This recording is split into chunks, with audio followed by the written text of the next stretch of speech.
Well, good morning. Welcome to the Forum Global Third Annual Data Privacy Conference. Our session this morning is entitled Achieving an Interoperable Privacy Mechanism for a Renewed Transatlantic Digital Relationship. I'm Dan Caprio, co-founder of the Providence Group. We're honored to be here this morning and to work with James and the Forum Global team as a knowledge partner. Yesterday, the U.S. Chamber of Commerce called for a new agreement on transatlantic data flows, saying the U.S. and EU must work together to swiftly finalize a new EU-U.S. Privacy Shield agreement that brings legal certainty to data transfer mechanisms. This must be a top priority for both the U.S. and the EU to avoid disruptions to data flows that could have massive consequences for business, customers, and workers on both sides of the Atlantic. The transatlantic relationship between the U.S. and Europe is at an inflection point. The Trade and Technology Council, the TTC, is having its inaugural meeting in Pittsburgh this morning as we speak. We face a time of geopolitical opportunity and challenge. The transatlantic relationships remains the world's strongest and largest market. We agree on far more than we disagree, yet the Schrems II decision creates an outsized focus on national security issues at the expense of meaningful privacy concerns. So this morning, I'm joined for a fireside chat with Don Graves, who's Deputy Secretary of Commerce at the U.S. Department of Commerce, and Sala Sustamoinen, Acting Director General, DG Justice of the European Commission. So Deputy Secretary Graves, I'd like to invite you, so welcome. I'd like to invite you to deliver some opening remarks. Thank you. Well, thank you so much, Dan. Appreciate that introduction. Thank you, Forum Global, for inviting me to speak today at the third annual Data Privacy Conference, along with Director General Sustamoinen, who I have to say, Director General, your team has been fantastic. We've been having great conversations between our teams, so very much appreciate the work that your team has done. It's my pleasure to be here with all of you today to talk about the current state of the transatlantic, the dialogue on the transatlantic data flows and the enhanced privacy shield negotiations, as well as to talk about our latest technology initiatives to boost transatlantic cooperation and economic growth on both sides of the Atlantic. I have to say that despite what you may hear in the media, the conversations that we've been having, the relationship between the United States and our friends, our allies, our partners in Europe has been fantastic. I just came back, in fact, from a wonderful conference, the PTEC conference in Poland, where we made a great deal of headway on deepening our relationships and our ties. So when the United States and the European Union announced the Trade and Technology Council at the US-EU summit in June, we explained that one of the primary goals of the TTC is to coordinate, to seek common ground, strengthen global cooperation on technology, digital issues, and supply chains. On both sides of the Atlantic, there's a lot of enthusiasm and positive momentum around the TTC, as Dan mentioned, which kicks off this morning, which we all hope will continue and ultimately translate into fairly concrete short and long-term deliverables that benefit both of our societies for many years to come. On behalf of the Biden administration, I can assure you that we will strive genuinely to deepen our historic transatlantic trade and economic relationship while basing policies on our shared democratic values. And I also assure you that the United States will do everything that we can to foster mutual trust and confidence as we make strides towards achieving common EU and US objectives. While we continue to work on prioritizing our TTC engagement with the EU, our administration is also intently focused on another important issue that's separate, but certainly a related track, and that's reaching a deal on the enhanced privacy shield framework with our partners at the European Commission as soon as possible. Transatlantic data flows are a cornerstone of our economic relationship, the world's largest relationship with the European Union. What we believe is that demonstrating our ability to work together on transatlantic technology issues, including Privacy Shield, will send a really strong message to authoritarian states that we present a united front in our commitments to privacy, the rule of law, and against the spread of authoritarian surveillance practices. So an enhanced privacy shield framework that will work fully and durably to address the ECJ's Schrems II decision. It's a key component of restoring confidence in data flows and strengthening our transatlantic ties. And I'd like to emphasize that the Biden administration considers finalizing an enhanced privacy shield as a top priority, and that Secretary Raimondo and I remain actively engaged in all of the negotiations. Following months of virtual and in-person exchanges between the U.S. and the Commission, and numerous meetings between Secretary Raimondo and Commissioner Reynders, I'm pleased to report that the U.S. and Commission teams recently met in Brussels for another round of highly constructive in-person privacy shield negotiations just last week to make further progress towards a potential deal. In Brussels, our negotiators made significant progress, and we'll continue to work as quickly as possible to reach a durable agreement. We're very optimistic that we can reach that durable, legally defensible agreement in the near future on Privacy Shield. And as I said before, it's a deal that's based on our shared democratic values, restoring certainty and predictability to EU-US data flows. It's fundamental, we believe, to the future success of the TTC and to benefiting the citizens and the businesses as the economy continues to change rapidly.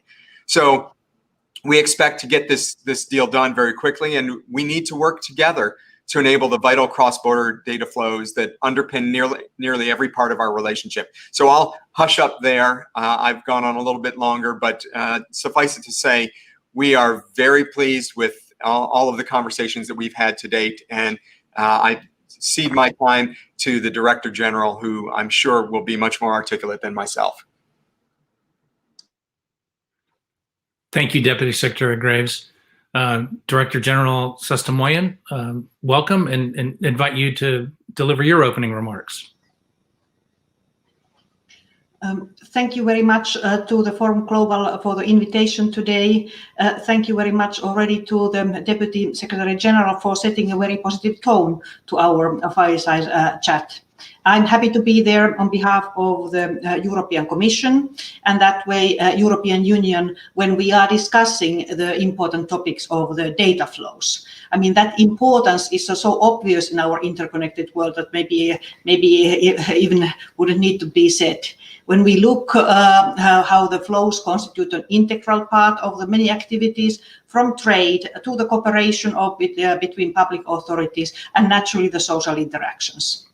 The pandemic has only highlighted how critical the exchange of personal data are, including for ensuring the continuity of the government and business operations, or like today, just being together in this event. At the same time, demand for the protection of personal data knows no borders. So it's individuals around the world who increasingly value the privacy and the security of their data. So I very much believe that more than ever before, protecting privacy and facilitating data flows have to go hand in hand, and they can go hand in hand. This is why we in the European Union are firmly committed of facilitating trusted data transfers internationally. I'm thinking also, for example, the adequacy negotiations we recently concluded with the United Kingdom and South Korea. So, and that was then 2 years ago, we had a similar adequacy decisions with Japan. So to have a really large area of the free and safe data flows. We are currently having similar talks with a number of partners, in particularly in Asia and Latin America. So this our commitment for the international data flows, free flow of data in trust, that's reflected in our approach in trade negotiations. We are systematically including a digital trade chapter in all our trade agreements as a prohibition, straightforward prohibition of data localization requirements. So this is what we did, for example, in our trade and cooperation agreement with the UK. So in other words, we want to make clear that the genuine data protection on one hand and the digital protectionism on the other hand are two very different things. And this is, I wanted to say, when we come then to speak on data flows in our most important relation, in the transatlantic relationships, because certainly the data transfers are particularly important between us two partners. Just to mention one figure on one side, there are 55% more data flows via transatlantic cables than over trans-Pacific routes. And that large part of that flows are personal data. So this is why negotiating the successor arrangement to the privacy shield is also top priority here in Brussels, as we happily heard from the side of the Washington. I can only echo the words of the Deputy Secretary on the engagement of our teams in very intense negotiations. Over the last weeks, they have met physically now, and that has been very, very productive rounds. Of course, what is at stake is complex. It is sensitive. It relates to the fundamental rights. It relates to our highest constitutional court, and we have to. It relates to the very delicate balance between the national security and privacy. So we don't underestimate that. But we do believe, and I do believe that we will be able to find solutions for all these thousands of companies who need to rely on the data flows for their trade with the business partners, with the customers, with the subsidiaries. We are working, but it will not be a quick fix in the sense that we want durable solutions.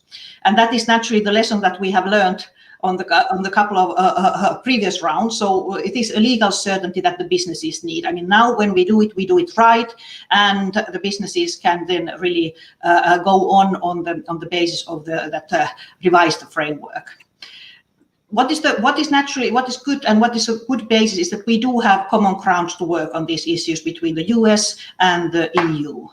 I'm thinking about the. For example, how we see privacy is high also in the US domestic agenda as we follow it from abroad. For example, increasing demand for modern privacy rules in both states, like in California, Virginia, what we have seen, and the discussions on the federal level. So this is one of those values that the Deputy Secretary mentioned that are combining the US and EU as a partners. Certainly, we have a lot more in common. We are the like-minded partners to create then common global standards.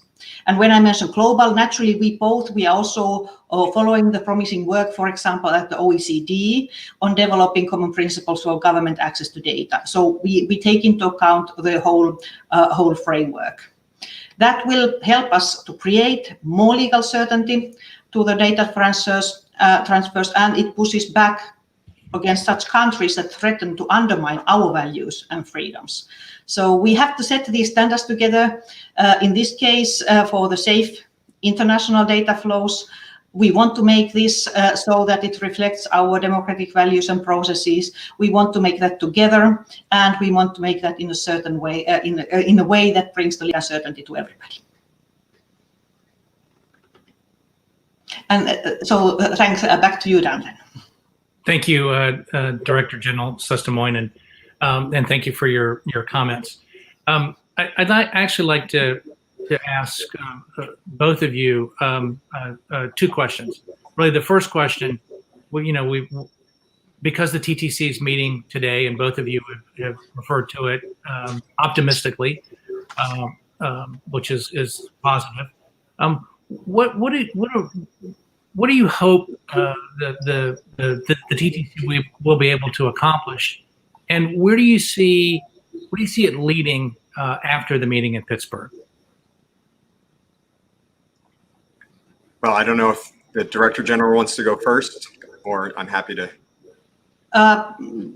I mean, yes, I can start on that one, and maybe actually then I start by referring back to the Deputy Secretary, mentioning indeed that if we talk about the TTC, that's then a different thing that we talk about the transacting data flows, because as it was mentioned, these are two parallel exercises. So the Trade and the Technology Council, which is indeed starting today, that is not this forum for developing the success of for the privacy. It is this specific negotiation setting that we have started already earlier before the council, and we are now then continuing.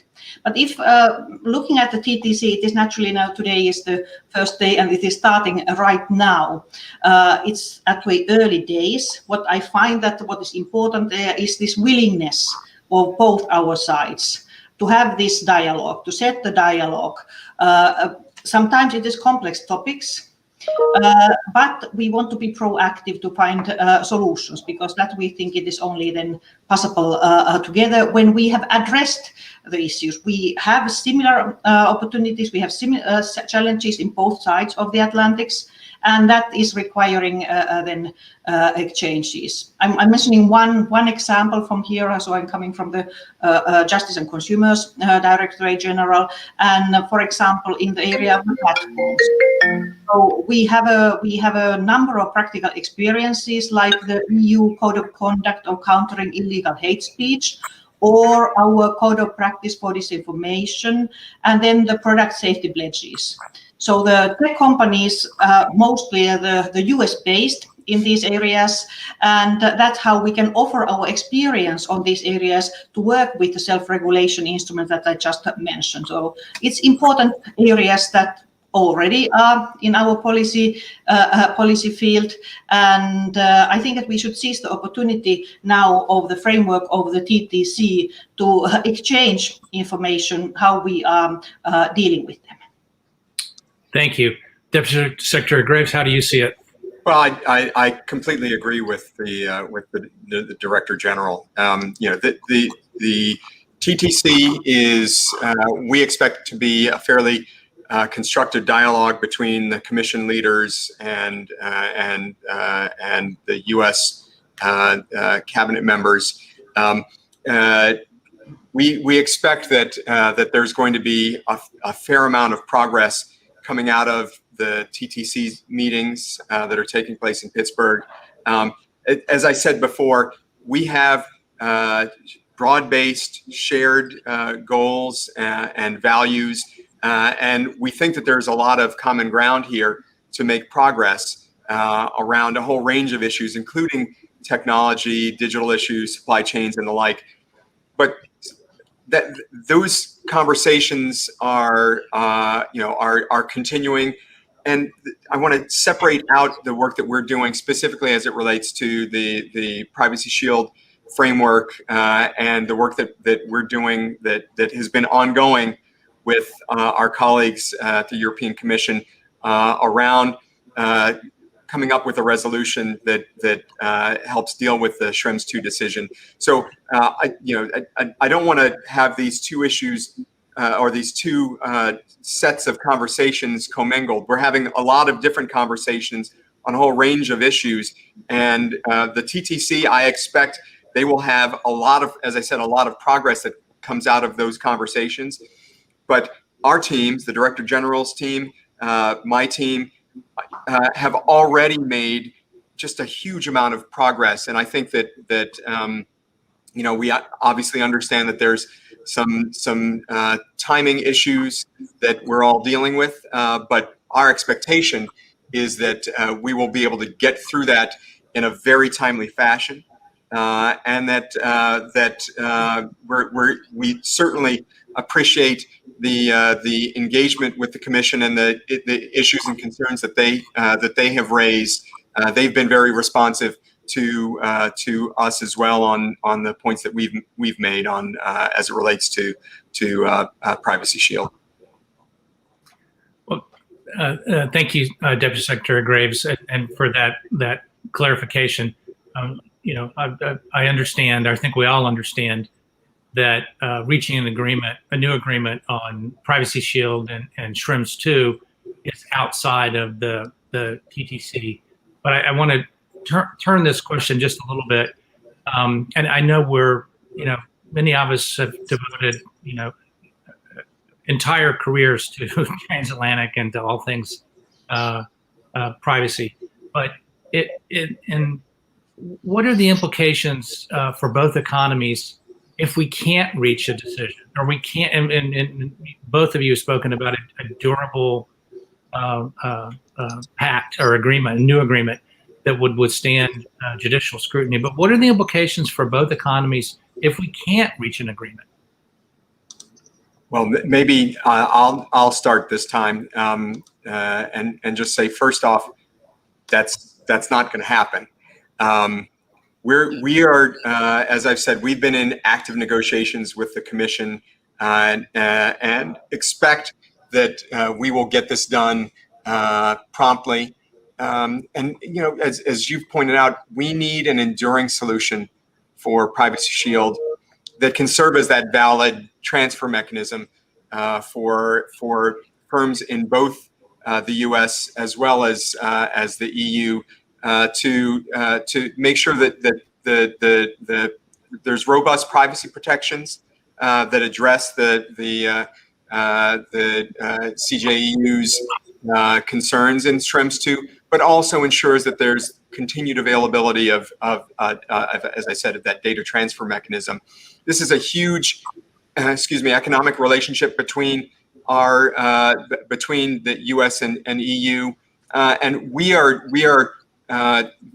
very confident that we'll be able to reach a negotiated solution. So we can get the cross-border data flowing. It's critically important to both of our businesses, especially our small and mid-sized enterprises.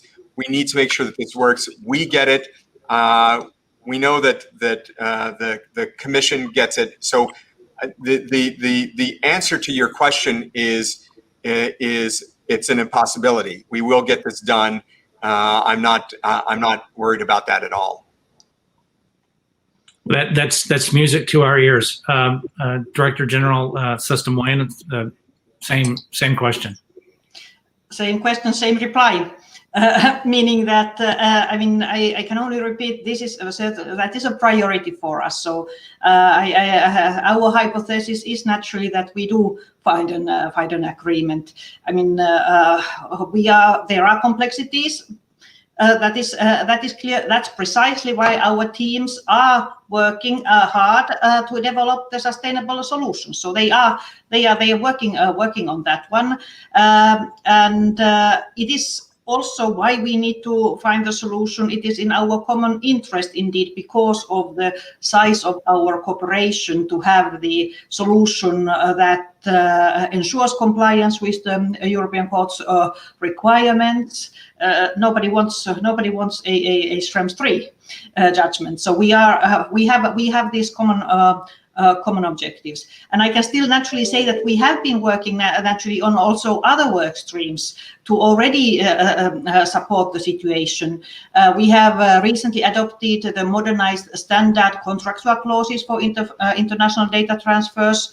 These are aligned with the GDPR and with the Schrems, taking into account the modern business realities. We have supported the European Data Protection Board of providing guidance to the companies. So there is these supporting elements. And as I said, we are working globally on this matter. It was this free data flow with trust initiative launched by Japan that is going on, and which have our really political support of getting the data going around and treated by the public authorities in the proper way. So all these reasons are I am confident that we do have the momentum to work on these issues, work together with our US partners. We are, let's say, if we try look in the world, we are the most like-minded. So if we couldn't find the solution, who could? So that way, I'm really trustful for our common negotiations. Well, thank you very much for that. And I'd like to thank both of you, Deputy Secretary Graves and Director General Sesta Moyne. Thank you for your leadership, the amount of time that you're personally spending on reaching an agreement on Privacy Shield, and to your teams. So we wish you continued success in the negotiations, and we're optimistic that we can conclude a durable deal so that we can move on to other issues of common concern. So with that, thank you very much for our fireside chat, and look forward to continuing the conversation. So thank you. Thank you. Thank you so much.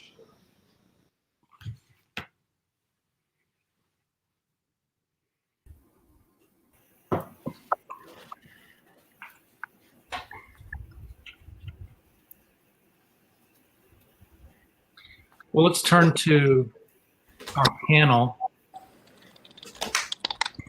There's Paul. Let's. That was a terrific conversation to sort of to kick us off, and one that I know is music to all of our ears. I just wanted to frame our discussion. And we're obviously joined by a very distinguished panel, but just to frame this a little bit, and you heard the Deputy Secretary and Director General talk about the importance of data flows and reaching a solution to Privacy Shield and TRIPS 2. But I wanted to add that data flows are essential to the US-EU economic partnership. In today's digital age, data flows are essential to businesses of all sizes and in all sectors. Data flows underpin the global financial system, advance life-saving medical research, enable cybersecurity cooperation, and make day-to-day cross-border commerce possible. Goes without saying that data flows are the lifeblood of the US-EU trade and investment partnership, with more data flowing between the US and the EU than anywhere else in the world. Yet, as we discussed in our fireside chat, transatlantic data transfers have been in disarray since July 2020, when the European Court of Justice invalidated Privacy Shield, among questions over U.S. government's lawful surveillance practices and the implications for privacy. The court's ruling also raised questions about standard contractual clauses, essentially jeopardizing the tool used by 90% of companies that transfer data out of Europe. So with that, let me, like I said, we're joined by a very distinguished panel. Let me introduce each of you very quickly, and then we'll turn to opening comments in the order that I introduced you. So I'm joined by first Ken Propp, who's a non-resident senior fellow at the Atlantic Council. Paula Breening, founder and principal of Casentino Strategies, LLC. John Miller, senior vice president of policy and general counsel at ITI. And last and certainly not least, Marty Abrams, executive director of the Information Accountability Foundation. So Ken, why don't you kick us off and welcome your opening remarks. Thank you, Dan, and hello, everyone. We just listened to Deputy Secretary Graves and Director General Sesta Moyne tell us that a Privacy Shield agreement was in sight, although the Director General politely referred to complexities in the negotiation. Let's be honest here. Finding a successor framework to Privacy Shield is a hard legal and political problem in its own right. But it's also occurring in a transatlantic technology policy environment that is increasingly complex and politicized. So it's not a standalone issue. And let me mention several contextual dimensions here that are worth keeping an eye on. One is, of course, the TTC meeting that's occurring today in Pittsburgh for the first time. A second is a debate that's going on in European courts over constraining EU member states' national security surveillance activities for data protection reasons. In other words, exactly the same set of issues that's being discussed with the United States. And then finally, in the background, there is this larger push for EU digital sovereignty or autonomy, as it's sometimes called, which is being led by an ascendant French government within the EU. And let me just say a few words on each of these contextual features. We all watched last week as France linked its loss of a major defense contract with Australia to whether the TTC meeting would go forward this week at all. The EU initially made some statements in support of France's linkage, but ultimately the EU decided that the range of technology policy issues that require transatlantic coordination were simply too important to postpone the discussion. And we all know what those range of issues are, everything from investment screening to export controls to artificial intelligence to global trade challenges. The US tried twice unsuccessfully to get the data transfer negotiation addressed at the highest transatlantic political levels, we're told.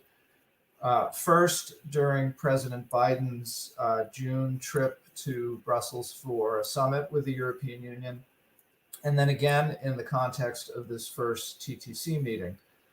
So the result is that the Privacy Shield negotiations remain on a separate track, as both of our lead speakers here emphasized. But at the same time, I think one can safely assume that on the US side, there is at least a soft linkage, and that until a Privacy Shield successor agreement is reached, there will probably not be decisive progress at the TTC on some of these major other looming technology and data issues. Secondly, let me say a word about the European national security and data protection debate. This is playing out in Brussels legislatively through a couple of proposals that the Commission has put forward on e-privacy and e-evidence, where there has been a move to assert national sovereignty over surveillance activities by a number of member states, led by France. And it's also playing out judicially in courts in EU member states, as well as before the European Court of Justice itself. One interesting set of national court decisions has come from France's Conseil d'État, its Council of State, which is its highest administrative court with jurisdiction over the CNIL among other bodies. And we have seen a trend towards a more pragmatic and flexible jurisprudence on data protection issues emerging from this court than from the ECJ itself.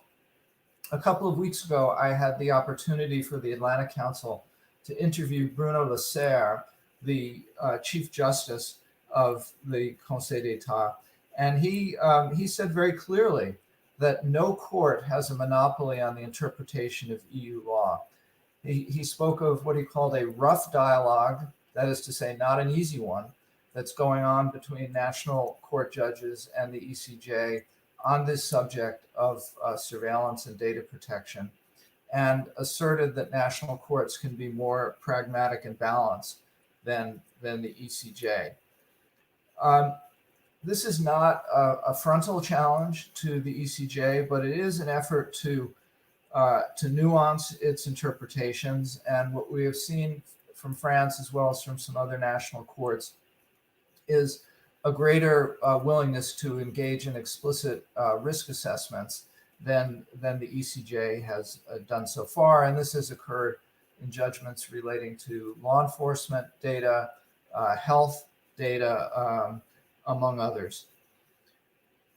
So the fact that the jurisprudence in Europe is going in a slightly more flexible direction in national courts than it has at the ECJ points out an interesting paradox that is faced by the United States in the Privacy Shield negotiations. And that is that it will fall exclusively to the ECJ to assess the Privacy Shield successor agreement, just as it did in Schrems 1 and Schrems 2.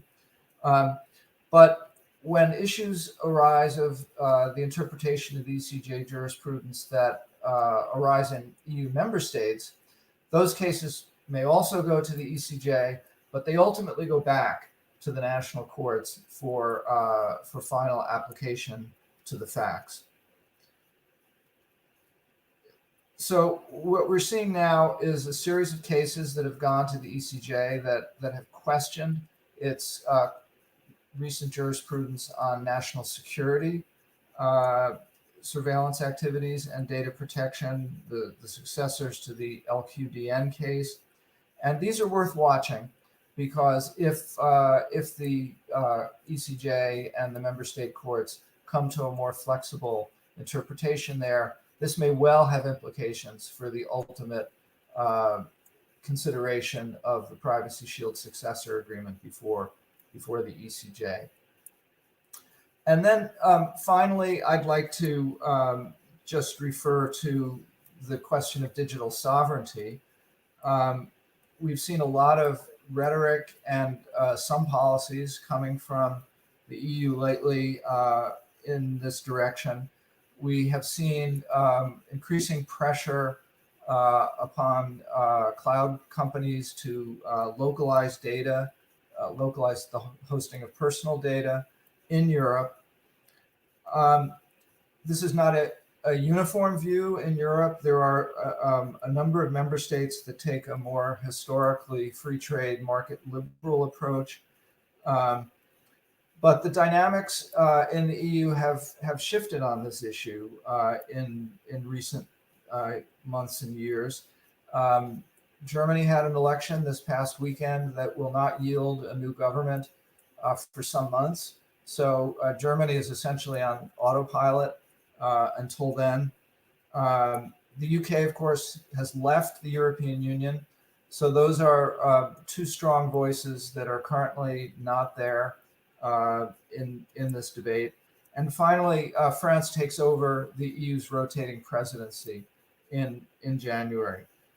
So I think conditions are ripe for this vision of digital sovereignty or autonomy that has been strongly put forward by France to have an increasing impact in Brussels in coming months.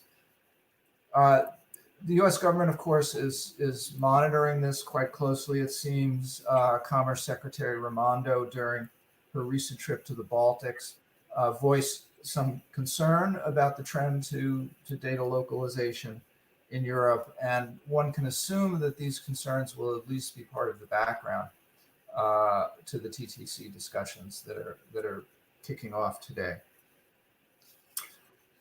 I think I'll stop there and turn it back to you, Dan. Thanks. Thank you, Ken, for that discussion. I'd like to ask you just a quick follow-up question, because you really just well described the situation in Europe. But thinking about the United States and particularly Schrems 2 and Privacy Shield and the national security and surveillance issues, which are really paramount. What are the tools, or what options does the Biden administration have to be able to be able to solve that problem? Well, the U.S. is in a difficult position because they're essentially a set of requirements that have been laid down by the European Court of Justice for how our national security surveillance laws have to protect European citizens. And so we are looking either at the possibility of changes to US law on issues like judicial redress and the proportionality of surveillance, or else we're looking for other changes made through executive action in the same direction. The US government appears to be favoring the non-statutory approach for the time being. And there may be possibilities there to adapt existing US institutions to supply redress opportunities for Europeans. But the Court of Justice in Schrems 2 made pretty clear its preference for binding changes in the form of statute. So that's going to remain a question mark until the ECJ gets around to deciding the inevitable challenge to the Privacy Shield successor framework. Thanks, Ken. Paula, let me turn to you and invite you to give your opening remarks. Thank you, Dan, and thank you to Forum Global for the invitation to be here today. I think it bears repeating some of the things we heard from our opening speakers about the sort of shared desire to solve this problem and the need to continue the dialogue. Clearly, the dialogue about Privacy Shield has been going on prior to today, and I think there's a real recognition that this has to be solved. We heard that this really is not something that we can fail on. And I think the dialogue is critical because it does really go to this point that's been made a few times, that we have more in common than we have points of difference. And I think particularly in the area of privacy, that often gets overlooked. Those of us who have been involved in these transatlantic discussions for many, many years have often been focused, or always been focused, on the differences, whether it be about process or the role of law and regulation, how you interpret different principles of fair information practice, when in fact the fundamentals of our philosophies about privacy are very similar. We do base our laws, our regulations, our codes of conduct on fair information practice principles. And while those are challenged right now, and there's a lot of discussion about how difficult they are to interpret and to apply, they have given us this common language to use to talk in these negotiations. And what we also have is a common philosophy, I think, about personal autonomy, personal space. It's sort of an area where we can experiment, try new ideas, that is still something that needs to be preserved. And then I think the final point I would make is that while there's always going to be a need for data for surveillance, for national security and for law enforcement, we also have this shared philosophy that there must be government checks against overreach with respect to surveillance. And so taken together, I think these really do create for us a good foundation for these conversations going forward. I was very much appreciative of Ken Prop's comments about the complexities here, and I agree that there's a great deal of challenge in the details of this, and we don't want to see a rerun of Safe Harbor and Privacy Shield 1. But I do think that we still, given the big picture, we do have a good common ground to operate from, and one that I think can serve us well. I think the second point I'd like to make has to do with small and medium-sized businesses. I know there's going to be more discussion about business in the course of our conversation, but I'd like to just shine a light on the importance of resolving this issue for small and medium-sized enterprises. They in particular need more legal certainty and stability around this issue. All businesses do, but I think small and medium-sized companies who do not have the deep resources to spend on legal support are really looking for concrete guidance for streamlined processes that can get them into compliance so that they can move this data more quickly. I think there is a perception sometimes that that there isn't a strong interest on the part of smaller businesses in privacy. My experience in dealing with smaller companies has been the opposite. They do these companies have done a lot of work in compliance, and what they really are looking for now is some way to transfer data that builds on the compliance work that they've already done, and that does not slow their processes down, that does not slow their ability to enter into new contracts and agreements and continue the important work that they're doing that is really going to contribute, I think, to our ability to rebuild in the post-COVID world. And I'll then turn this back to you, Dan. Thank you, Paula. I wanted to follow up on the point that you just made about small business. I know that I think there were over 5,000 companies that were Privacy Shield compliant. I believe maybe 90% of those were small business, and so the point that you're making about the importance of small business can't be understated. But I'm wondering, from your experience working with small business, what is it that small business is doing? I mean, right now we all agree that we need continuity and a durable solution, but how is data being transferred? I mean, companies that can't afford expensive lawyers and standard contractual clauses. How's it implicating them sort of in daily practice, and how are they working it out? Well, I can only speak from my own experience. What I'm seeing is they're doing this on an ad hoc basis as they come across new opportunities, as they're trying to enter into new contracts. They are reaching out to counsel for help on each sort of, as I said, on an ad hoc basis. I think what would be really useful would be better education for smaller businesses so that they have a better sense at the outset, where there is a potential liability, where there is a risk when it comes to a data transfer.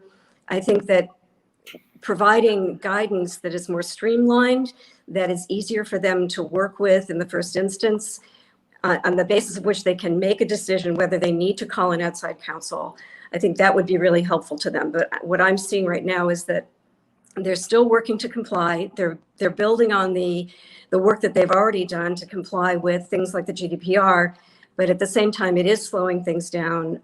It's adding layers of review, and there's a lot of reticence about transferring that data because of the lack of clarity. So I think that we need to get out of this space where things are moving so slowly, because this data is needed not 6 months from now. A lot of it is needed right now to keep this research going, particularly in the healthcare field when it has to do with COVID. Right. Thank you, Paula. John, let me call upon you, recognize you, and invite you to give your opening remarks.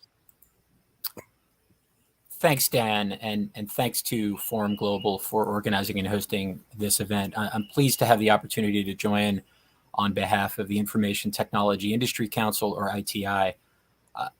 Just for those who don't know, ITI represents 80 of the largest and most innovative technology companies, covering all segments of the technology supply chain, from hardware to software, as well as digital services.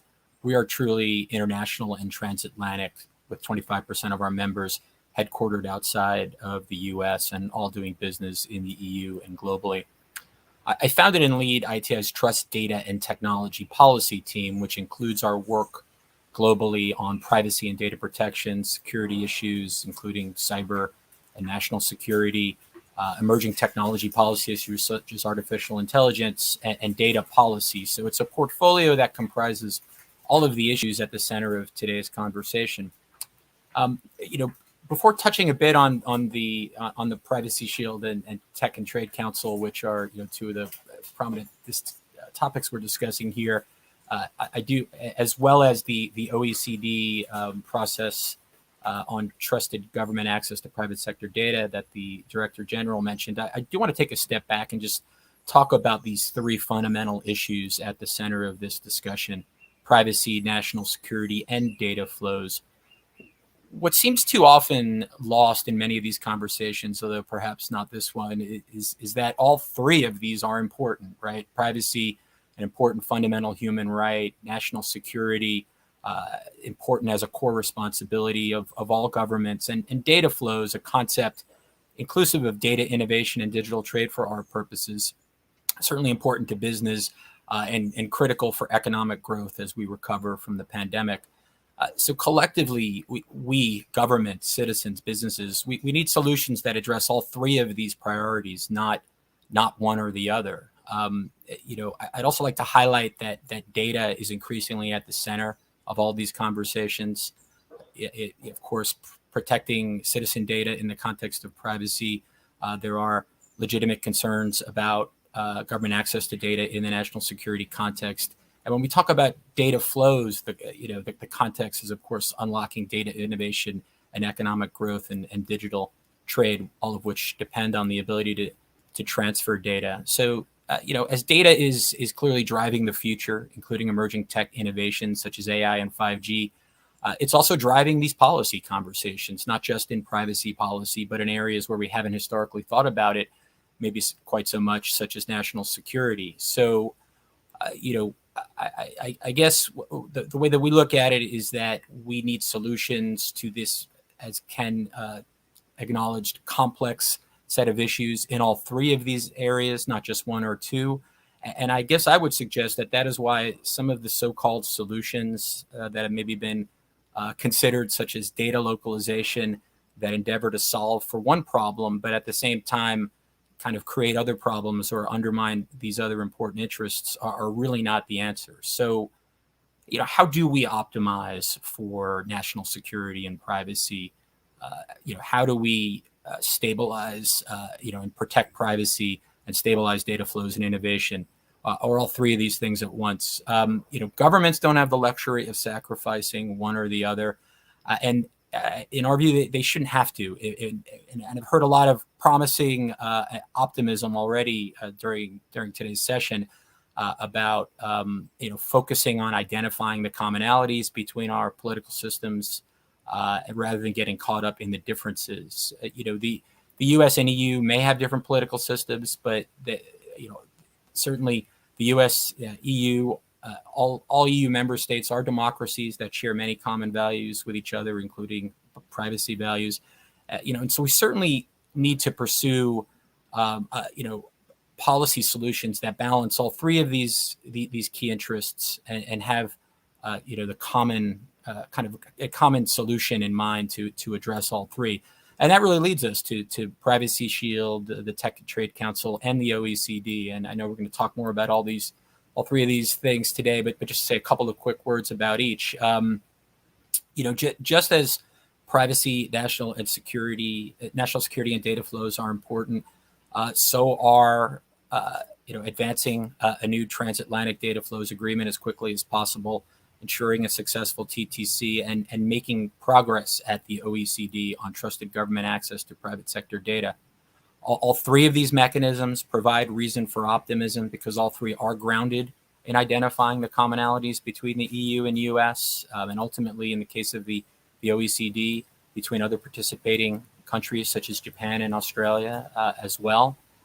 Privacy Shield, certainly a top priority. I think Dan and others have highlighted how important data flows are. So at this point, I won't spend a lot of time doing that, but avoiding disruptions to data flows is just key to a mutual strengthening of the EU and US economies. It's essential for minimizing negative economic consequences to companies, large and small, as Paula highlighted, across all sectors in Europe and the US. And it's also, an agreement that is key ultimately to realizing the ultimate goals of the TTC, so many of which involve data policy. Acknowledge that the two are certainly progressing on separate tracks, but ultimately we're going to need both. And businesses are going to need that for their certainty. We have been pleased for sure, our industry, about the intensified negotiations between the US and EU And as we heard earlier, there is optimism that an agreement is in reach. On the TTC front, just to say a couple of things, it should be clear that this is a conversation about much more than just privacy law, even though I know this is a privacy conference, but it's also a conversation about AI, about non-personal data regulation. It's about national security issues in the supply chain context. So we really need mechanisms like the TTC that can serve as a forum to address all of these issues together, as well as trade policy and other related issues. And then finally, on the OECD, again, the Director General teed that up earlier. Hopefully we can get a little bit more into it. But one of the reasons it's important is because ultimately we need to have a global conversation and to drive toward global solutions to this complex set of issues. Ultimately these types of durable and long-term successes that we're hoping for in the Privacy Shield, the enhanced Privacy Shield context, the successor agreement context, are going to require a global conversation involving policymakers from all these different spheres, including national security, privacy, commerce, and it's going to really require identifying commonalities between many different types of regimes on national security policy, privacy policy, and trade policy, and that's why we're certainly hopeful that the OECD can serve as a useful venue for advancing that work. I'm certainly optimistic against the backdrop of the TTC and hearing positive reports on the progression of the Privacy Shield, and look forward to the rest of the discussion. Thanks. Thank you, John. And I do want to return to the TTC and privacy, perhaps federal privacy legislation in our discussion. But it's come up a couple of times, and so, John, I'd love to turn to you to give a little more detail about the work in the OECD, and sort of how it's progressing, and what do you see as a possible outcome? Thanks, Dan. Happy to. Well, something else that came up a couple of times in the earlier discussion was also the Japan's initiative on data-free flows with trust that I think came out of their hosting the G7 a couple of years ago, and at the end of last year there was a proposal to at the OECD Committee on Digital Economy Policy to pursue a work stream on identifying principles for trusted government access to private sector data, which of course is the set of issues at the center of the Schrems 2 discussions. I mean, I think what is driving that discussion, and it is a good reminder that these are not only issues in the transatlantic context, but globally there is a lack of shared understanding of the appropriate norms for achieving government surveillance needs for national security purposes while protecting individual rights such as privacy. And this disconnect is creating a significant commercial impact, including disruption to essential data flows, as we've all seen. So the work was launched earlier this year to identify global best practices, launched at the OECD, on trusted government access to private sector data. It covers a lot of areas that I'm sure will be familiar to most. Legal bases upon which governments may compel access to personal data, requirements that meet legitimate aims and are carried out in a necessary and proportionate manner, transparency, limitations on handling of personal data, other safeguards, oversight, effective redress. So again, it's all the issues that we're talking about, but I think one of the real important features of that work is that it includes diverse stakeholders, including not only from privacy stakeholders, but from national security and law enforcement at agencies at participating member states. So it really is an effort that's aimed to look at all aspects of the issue and try to solve for all of them simultaneously, and to identify the commonalities between OECD members. we certainly have heard that there's been a lot of promising work there, and a recognition that a lot of participants are doing very much the same thing. The work has somewhat slowed, unfortunately, as of late, but we're really hopeful that it will, get back on track and accelerate, later this fall. Great. Thank you, John. Sure. Marty, I'd like to recognize you to give some opening remarks. Well, thank you very much, and thank you very much to Forum Global for inviting me today. I'm a cultural anthropologist. I will admit to being a cultural anthropologist, and I've been looking at the culture related to how we think and act and use data, and particularly on both sides of the Atlantic, and done that for the last 30 years. I've also been trained as a mediator, and as a trained mediator, you begin to think in terms of how do you look for the intersection of self-interest and use that intersection of self-interest to move forward. But you also have to look at where the friction points are and what the long-term friction points are, and how they will impact the ability to have free flows of data across the Atlantic for our joint interest in using digital platforms to innovate in ways that are people beneficial. And when one thinks about that, one thinks about some cultural issues that really do impact more and more as digital platforms get more complex, as an observational society drives the way we think and act with data. And I'd like to start, and there is friction, and I'd like to start on this side of the Atlantic and say that part of our culture in the United States is this concept of free expression and very limited checks on free expression. And that goes to our ability, once data is collected, once we have that data, once we've created it, to be able to freely think with that data to come up with innovative thoughts. And that concept of free expression is very much associated with our First Amendment, but it has cultural aspects as well. And it goes to the innovation that has been in the United States, but it also goes to the way we think about the way edge riders use data, and what are the limits on those edge riders, short of them doing tangible harm that is measurable.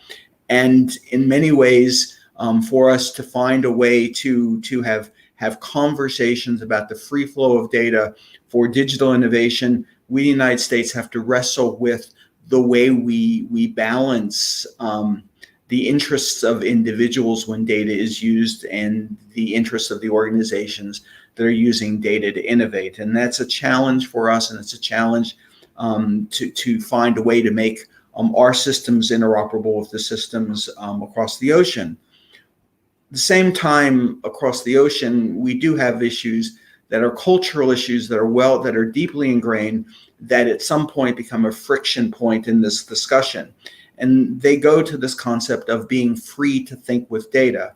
The concepts of data protection and privacy are among the 50 fundamental rights that have constitutional basis in Europe.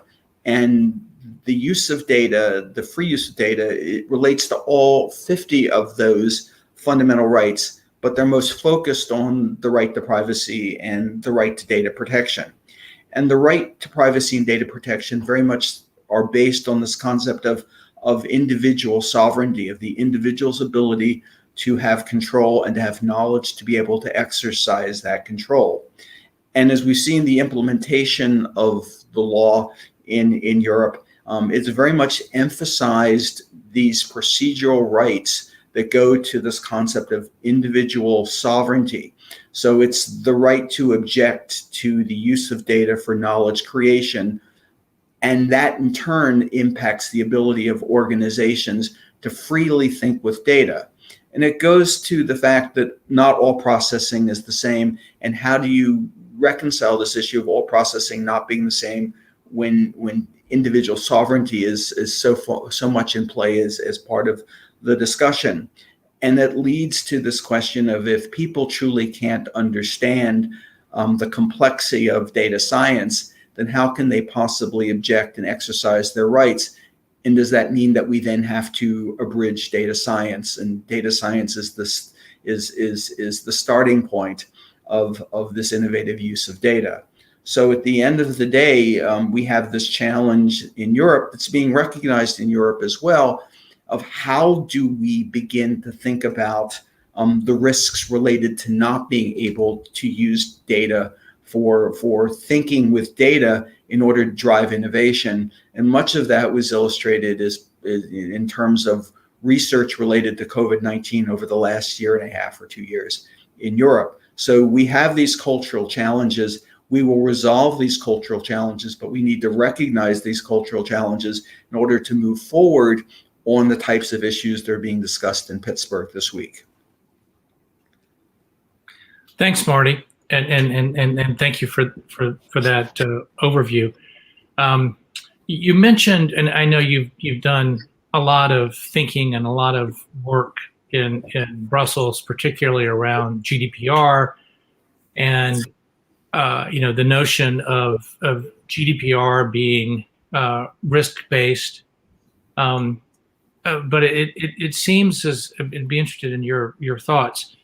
It seems as though we there's a lot of discussion about a risk-based approach, but the other half of the question, I mean, in a going forward sense, has to be asked, which is sort of the risk of what, or the risk to what. And I know you've done a lot of thinking about that, so I'd appreciate hearing just a little bit more about the risk side and sort of how we go forward. Particularly, I mean, as we find transatlantic solutions. So first of all, thank you, Dan, for that question. And my guess is we don't have 2 hours to discuss this point and bring others into it. So the fact is that when the GDPR was being developed, it was advertised as a risk-based regulatory approach to privacy, meaning that we were going to prioritize the nature in which the law is implemented and enforced based on this concept of risk. But we never asked the question as part of the development of the GDPR, risk of what? And when I talk with European officials, many of them say, wow, we wish we had asked that question back in 2015, 2016, before the law was developed. And here in the United States, when we talk about privacy laws, we aren't yet here talking about the risks that we are, the outcomes that we're trying to manage with privacy law, so that we can tailor the risk management to the outcomes that we're concerned about in the law. And part of those outcomes is preempting the future by not allowing knowledge creation to take place. So the fact is that there's outcome-based risks. The fact that people are discriminated against, or there is bias in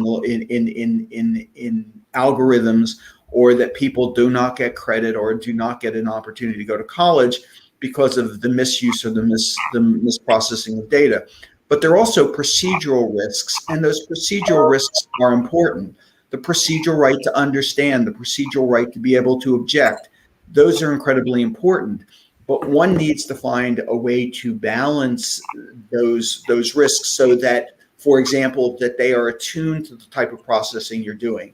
So the fact is, automated decision-making is by far more risky to individuals in terms of bad outcomes than is the data science that is used up front in order to begin to think about where we can make automated decision. And that law and processing and regulation and internal controls have to treat them differently. And that's part of this whole question of risk of what. Thank you, Marty. Looks like we've and thank all of you for your remarks and thoughtful follow-up comments. I think we've got about 15 minutes or so on the panel. And so I did want to ask, and sort of this is really for the entire panel, but a question about, I mean, because it keeps coming up in the chat, or a question about comprehensive privacy. and then I want to get to a question or two about TTC. So even though, as Ken pointed out, and all of us on this call rightly know, a comprehensive federal privacy law is not going to deal with national security or surveillance. But many of us have, I think all of us on this panel have been working for at least 20 years toward a comprehensive privacy law. So and obviously the prior panel touched on the issues that sort of make that so challenging. But how do you all see a comprehensive federal privacy law? If one were to pass, how would that help to improve the transatlantic relationship?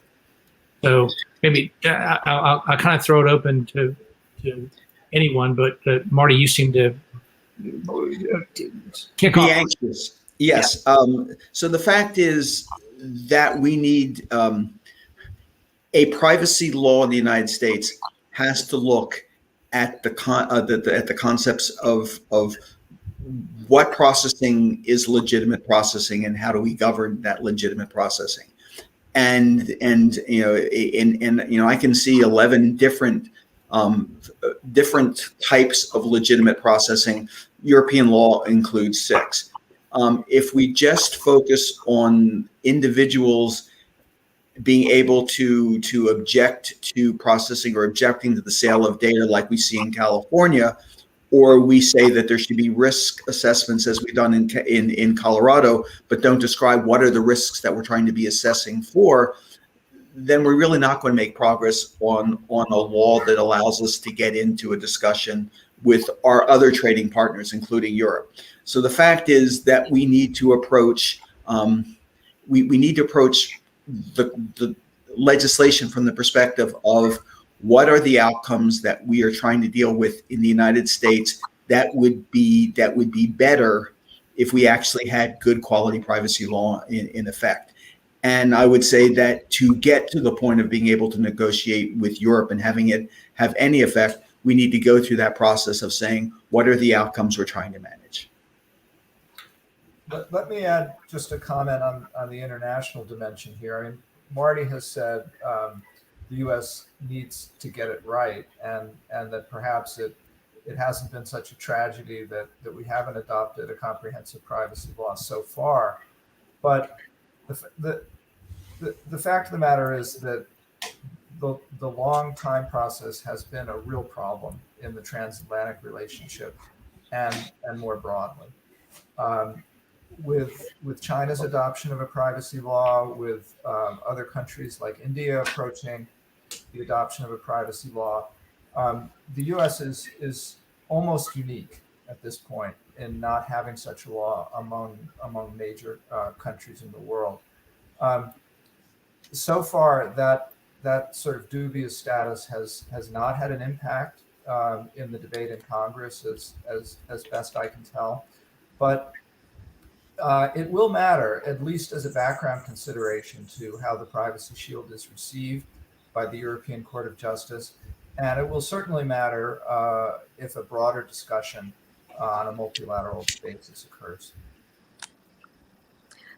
Yeah, I'd like to chime in as well. I really have to echo what I want to echo his comments. I think that the lack of a privacy law in the United States has really contributed to the trust deficit between the EU and the US over the last 20 years. And it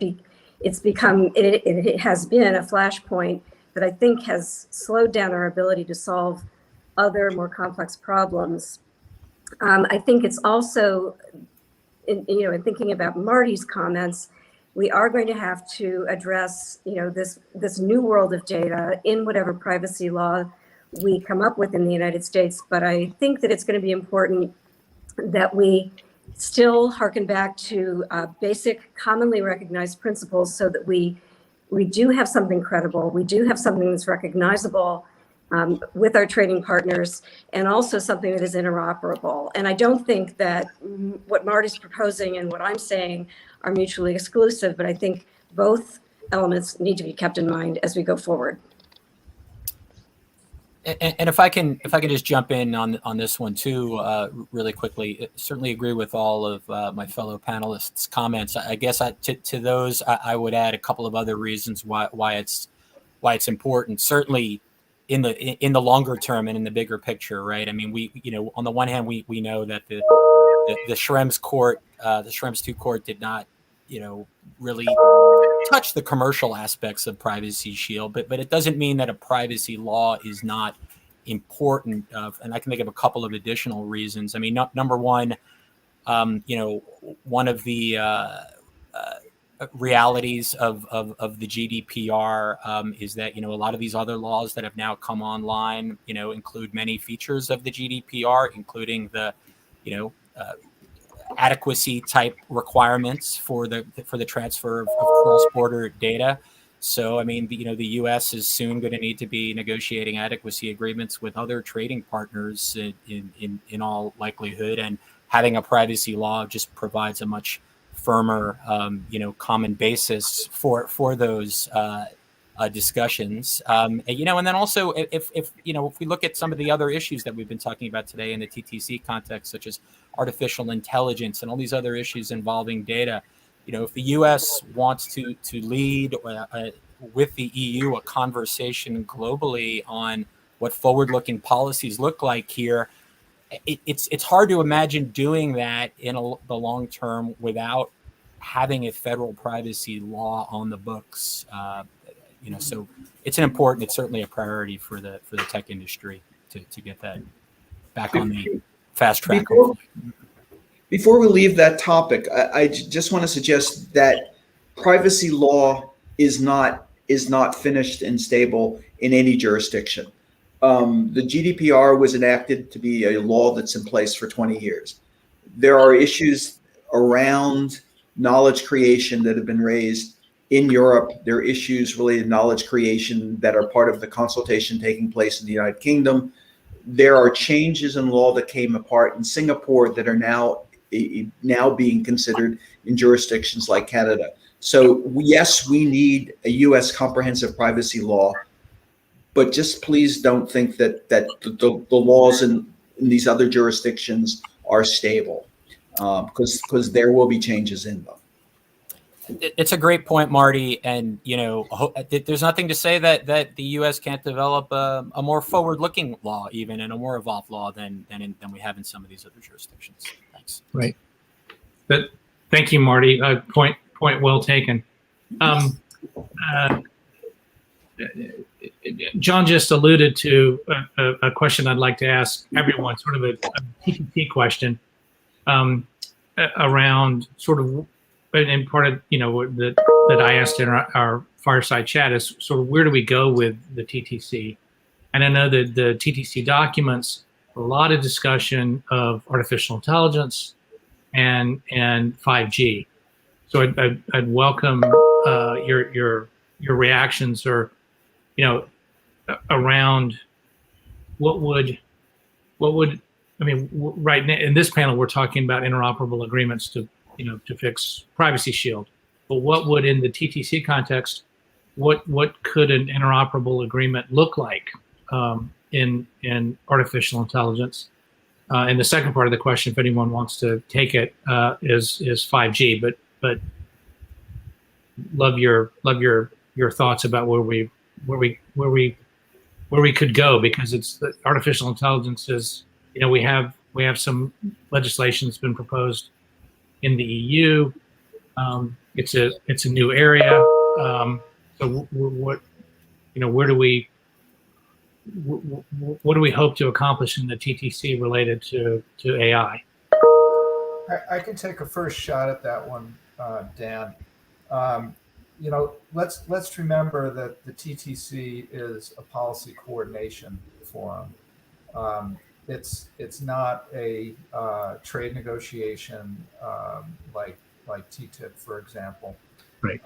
And so in the area of AI, the European Commission, in its characteristic fashion, has stepped out with a comprehensive regulatory proposal, whereas the U.S. Has limited itself to guidelines and to work at individual regulatory agencies that deal with AI technologies. I'm not saying one is inherently better than the other, but obviously there's a difference in approach here that is going to, I think, prove a challenge for that AI working group.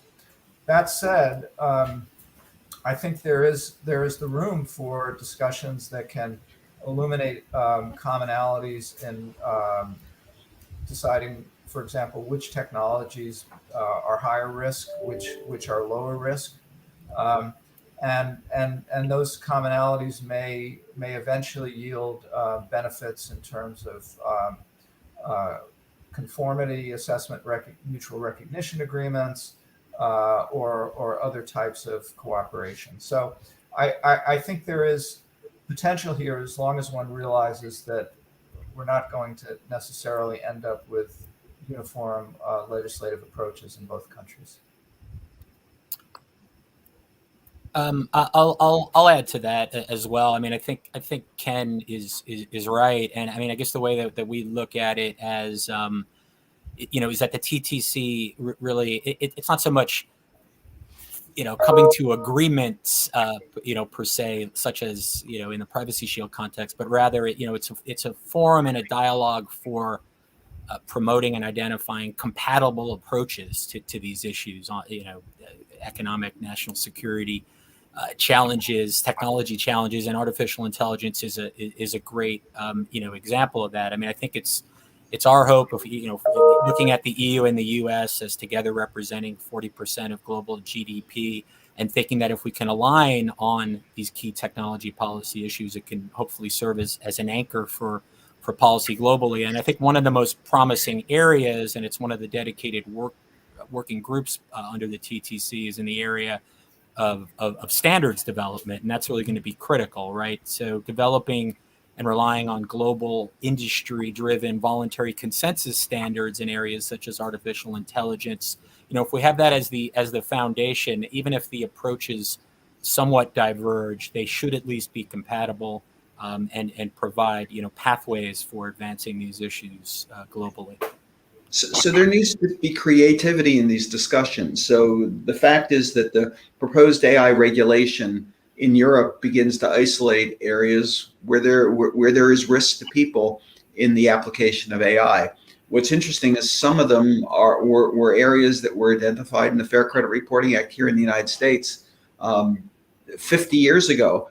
And the fact is that if one thinks creatively of how to have these discussions, one can see those linkages between things that we have been thinking about for the last 50 years and things that are raised in that AI regulation. That's the type of creative thought that I think gets you to a common vision of where this might go. Yeah, I would just sort of like to add to what John mentioned about work on standards. And I wonder if what the TTC effort can do is identify these places where further work is needed, and we can take some of the work to the international organizations, to standards bodies, to do the more in the weeds, deep down thinking on how to resolve them. But I think having that sense of alignment between the EU and the US as to where the work needs to be done, I think that could be really useful in figuring out a work plan going forward in other fora. Well, thanks for that, Paula. Anyone want to take 5G? I know this is a privacy panel, but any thoughts on 5G? 5G accelerates the observational world that has created much of the friction we have in privacy. The fact is that observational technologies like embedded medical devices will be facilitated greatly in the world of 5G. They increase the amount of observation. Observation creates thoughts about when I'm being watched and how I'm going to be watched and how that watching is going to come into play. So I'm just suggesting, as Paula was suggesting, concepts that we've been thinking about since the OECD guidelines were developed between 78 and 1980 very much come into play when we're thinking about the acceleration of some of the issues that come out of 5G, like on observational platforms. I'll chime in on 5G as well, Dan. I mean, I think at least based on what we've seen so far, I mean, it seems like the main area, the main way that 5G is coming up in the TTC is in the context of Working Group 4, which is on ICT and services security and competitiveness. And I think that needless to say, for those who track the security issues in the 5G and telecom world, the security of 5G networks has really emerged as an area of significant concern for policymakers globally, and the EU and US, seem to have a lot of commonality of interest in really pursuing solutions to that issue, which I think is important, obviously, for industry and consumers as well. And it's and it really is true. I mean, why is 5G important, and what's one of the features? It's we're talking about networks that are moving data through them at orders of magnitude that are much greater than previous networks.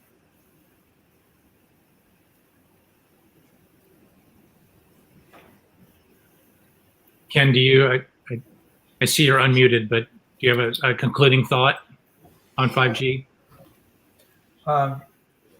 Yeah, I mean, John's reference to the security dimensions of 5G, I think is important. That, of course, was a friction point between the U.S. and Europe during the Trump administration, and positions in many European countries have continued to evolve in the direction that the U.S. was pressing. There has not been coordinated action in the form of legislation, at least coming from the EU on that subject. And so I too am hopeful that the discussions in that working group at the TTC may advance common thinking in that area. Thanks, Ken. Well, we've come to the end of our time. So I'd like to thank our panel for a terrific, thoughtful, and very substantive conversation. So we appreciate your time and insight. So for the audience, we're coming up on a lunch break. So please take 45 minutes or so for lunch, and then we will reconvene at 1 p.m. Eastern. So thank you very much.